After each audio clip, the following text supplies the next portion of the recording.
Subject है land law और उसका नेक्स्ट टॉपिक है डेक्लरेटरी सूट, जिसको घोषणात्मक वाद कहा जाता है। क्वेश्चन आ जाता है कि घोषणात्मक वाद कौन और किस पर्पस के लिए संचित कर सकता है, और क्या ये एक्ट अधिनियम व्यादेश के लिए वाद संचित करने का अधिकार भी प्रदान करता है। व्यादेश मतलब इंजंक्शन, स्टे। कहते हैं कि who and for what purpose can institute a declaratory suit? Does this act also give the right to sue for injunction? मतलब declaratory suit क्या है, ठीक है, और ये किस पर्पस के लिए संचित इंस्टीट्यूट किया जाता है, ठीक है।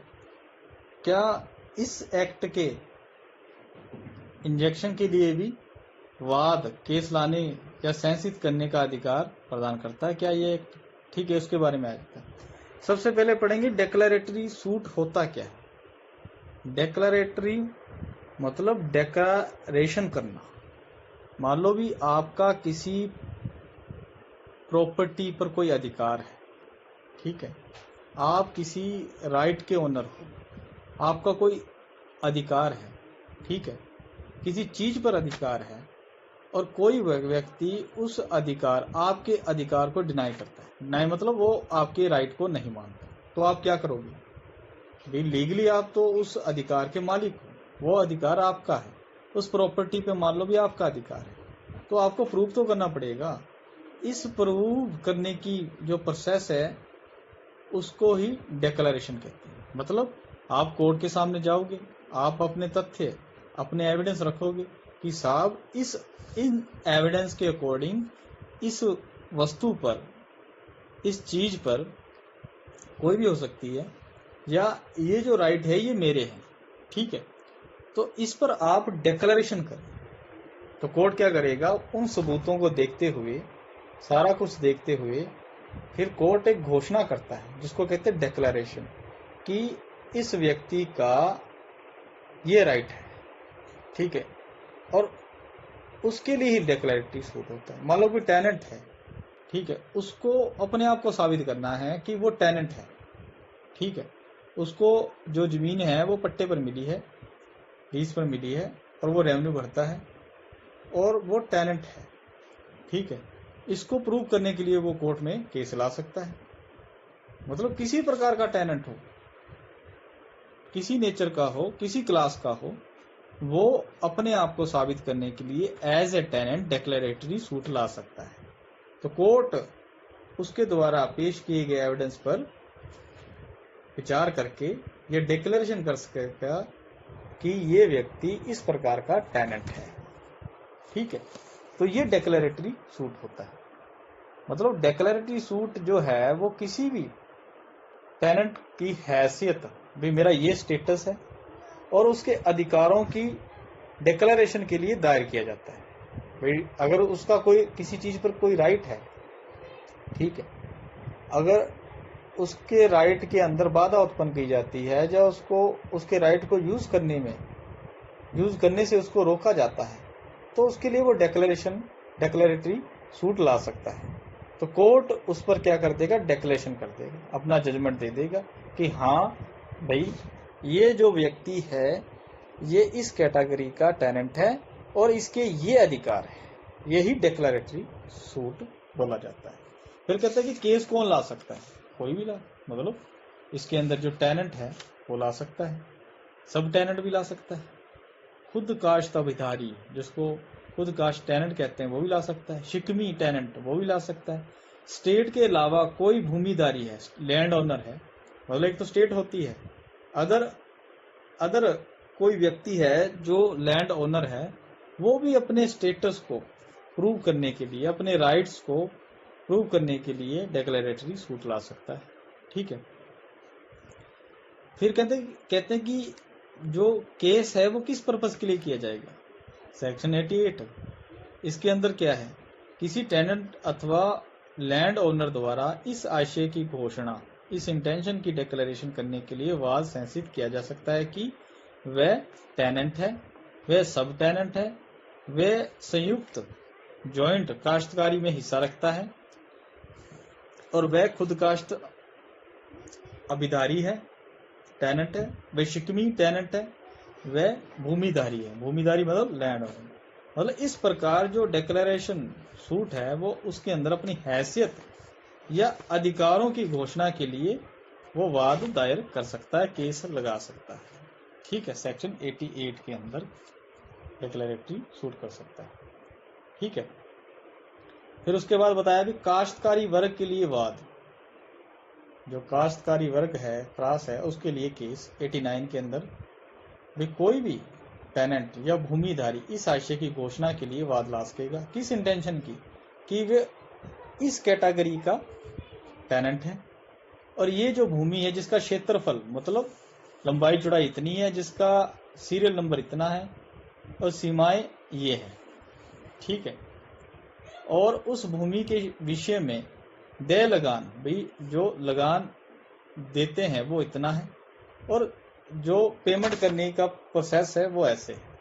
ठीक है, लगान नकद में दे होने की दशा में वे तारीखें, वो डेट तथा वे किस्तें जिनमें लगान का भुगतान किया जाना है, और लगान जिन्स में होने की दशा में, जिन्स मतलब जैसे एक तो कैश में होता है और कई बार पहले क्या होता था, अभी फसल का कोई हिस्सा होता था, जैसे कि मान लो अभी 100 बोरी अनाज हुआ है तो मान लो एग्जाम्पल और 20 बोरी एज ए लगान, एज ए रेवेन्यू हो सकता था, जिन्स में भी हो सकता है।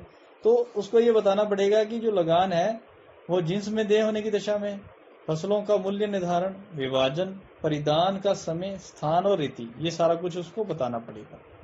और गैर खातेदार टेनेंट या खुद काश्त टेनेंट है या शिकमी टेनेंट की दशा में समावधि, मतलब ये टाइम पीरियड होता है। ठीक है, मतलब ये सारा ये जो टेनेंट है गैर खातेदार या खुद काश्त के टेनेंट या शिकमी, उसके लिए उसको वो टाइम पीरियड बताना होगा कि जितने टाइम तक उसकी काश्तकारी कायम रहेगी। ठीक है, और कोई भी विशेष शर्तें जो इस एक्ट के प्रोविजन से असंगत ना हो। ठीक है, ये सारी चीजें उसके अंदर इंक्लूड होंगी, इसके अंदर जो डिक्लेरेटरी सूट है। ठीक है, फिर उसके बाद बताया कि भूमि के खुद काश्त होने की घोषणा के लिए वाद, मतलब अगर कोई टेनेंट भूमि के खुद काश्त होने के लिए डिक्लेरेशन करवाना चाहता है सेक्शन 90 के अकॉर्डिंग, तो वो करवा सकता है कि वह उसका भूमि क्षेत्र है और वह उसमें काश्त करता है। इसके लिए वो डिक्लेरेटरी सूट ला सकता है, डिक्लेरेशन करवा सकता है अकॉर्डिंग टू सेक्शन 19। अन्य अधिकारों के लिए भी केस किया जा सकता है। अदर राइट कौन से? मतलब अगर कोई राइट इस एक्ट के अंदर, इस अधिनियम में अगर कोई राइट टेनेंट को दिया गया है, ठीक है, उसको डिक्लेयर करवाने के लिए वो सूट ला सकता है। ठीक है, और जिनके लिए अन्यथा उपबंध किए हुए ही नहीं, मतलब एक तो जिनके बारे में एक्ट में बोला गया है, बताया गया कि आपकी ये राइट है, उनके लिए डिक्लेरेशन का सूट ला सकता है, और दूसरा ऐसे जिनके बारे में कोई प्रोविजन किया ही नहीं, उनके लिए भी ला सकता है।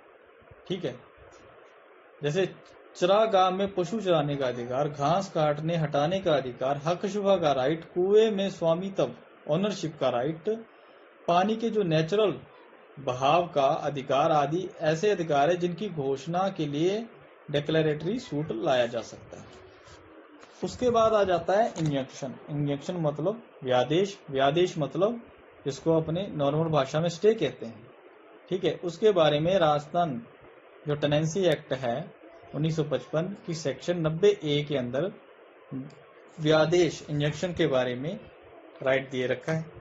ठीक है, इसके अनुसार कोई भी व्यक्ति अपने उन समस्त अधिकारों, राइट्स या उनमें से किन्हीं के बारे में जो इस अधिनियम द्वारा उसको दिए गए हैं, ठीक है, विनिर्दिष्ट अंतोष अधिनियम के अनुसरण में, मतलब स्पेसिफिक परफॉर्मेंस, ठीक है, स्पेसिफिक रिलीफ एक्ट के अनुसरण में उसके उपबंधों के अधीन रहते हुए इंजेक्शन वाद ला सकेगा।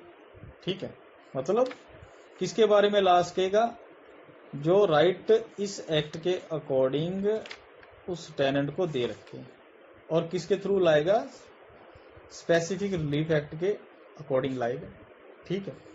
व्यादेश से मतलब क्या है? ऐसे आदेश से है जिसके द्वारा किसी व्यक्ति को किसी अन्य व्यक्ति के जो राइट्स है उसके अंदर इंटरफेयर करने से या हस्तक्षेप करने से या हस्तक्षेप करने की धमकी देने से रोका जाता है। मतलब आपके राइट्स हैं, आप टेनेंट हो, ठीक है, और राजस्थान टेनेंसी एक्ट में आपके राइट के बारे में बता रखा है।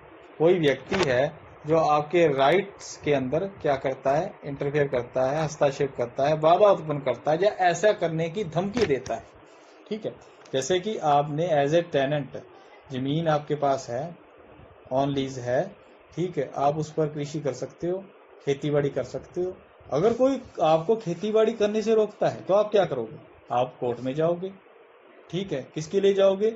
इस केस को लेकर जाओगे, व्यादेश के लिए वाद करोगे, स्टे के लिए करोगे, इंजंक्शन के लिए करोगे। ठीक है। स्टे सामान्यतः तब जारी किया जाता है जब व्यादेश जारी नहीं किए जाने पर कारत होने वाली क्षति अपूरणीय हो। मतलब स्टे कब जारी किया जाएगा, इंजंक्शन कब जारी किया जाएगा, उसका ऑर्डर कब पारित किया जाएगा कोर्ट के द्वारा? ये ऑर्डर कब दिया जाता है? जब जो डैमेज है वो ऐसा हो, अगर स्टे के द्वारा ना रोका जाए तो जो डैमेज होगा उसकी भरपाई नहीं हो पाएगी। ठीक है। और जो डैमेज ऐसा है जिसका अनुमान भी नहीं लगाया जा सकता भाई कितना होगा, ना तो भरपाई होगी ना ही आप उसका अनुमान लगा सकते हो। ठीक है। और ऐसी क्षति की राशि को प्राप्त किया जाना संभव प्रतीत नहीं होता। ये पॉसिबल नहीं है कि ऐसे डैमेज के लिए जो राशि है, जो अमाउंट है, आप ले सकते हो। ठीक है। मतलब जहां पर जो डैमेज हो वो क्या हो? अपूरणीय हो। ठीक है। जिसका अनुमान आप नहीं लगा सकते। मतलब डैमेज ऐसा हो जिसको पूर्ण नहीं किया जा सकता और जिसका अनुमान भी आप नहीं लगा सकते, और पैसों में उस डैमेज की भरपाई या राशि को प्राप्त नहीं किया जा सकता। ठीक है। फिर इंजेक्शन का ऑर्डर करते समय, स्टे देते समय कोर्ट क्या देखता है? पहला देखे प्रेमा फेसी केस, प्रथम दृष्टा मामला। भाई मामला अगर देखने से बनता है हाँ भी कुछ ना कुछ गड़बड़ है तो स्टे का ऑर्डर दे देगा। ठीक है। सुविधा का संतुलन, बैलेंस का, भाई अगर स्टे का ऑर्डर ना दिया गया तो एक पार्टीज को, ठीक है, एक व्यक्ति को इतना डैमेज हो जाएगा कि बाद में बैलेंस ही नहीं बन पाएगा। ठीक है। अपूरणीय क्षति, ऐसा लॉस जिसकी भरपाई नहीं हो सकती, तब कोर्ट इन चीजों को देखते हुए स्टे का ऑर्डर, इंजेक्शन के लिए ऑर्डर दे सकता है। ठीक है।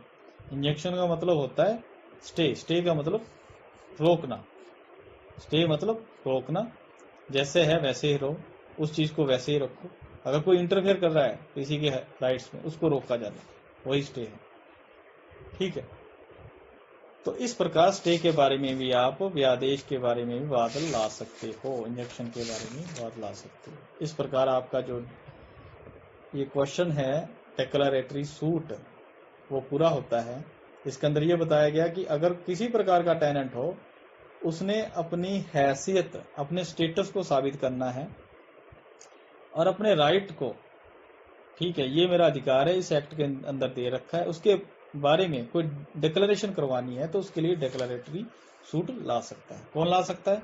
कोई भी टेनेंट किसी प्रकार का। ठीक है। उसके बाद ये बताया कि काश्तकारी वर्ग के लिए वाद, ठीक है, 89 में कैसे लाएगा? भाई वो उस वर्ग का है, टेनेंट है, और उसकी जो भूमि है उसका क्षेत्रफल, सीरियल नंबर, संख्या या सीमाएं ये हैं, उसके द्वारा दे लगान ये है। ठीक है। और लगान देने की तारीखें, किस्तें और लगान देने का प्रोसेस, प्रक्रिया, वो सारा कुछ। अगर लगान जिन्स में की दशा में है तो फसलों का रेट क्या है, ठीक है, उनका विभाजन, पार्टीशन, परिधान का समय, देने का समय, स्थान और प्रोसेस। ठीक है। तो ये सारी चीजें उस सूट में होती है।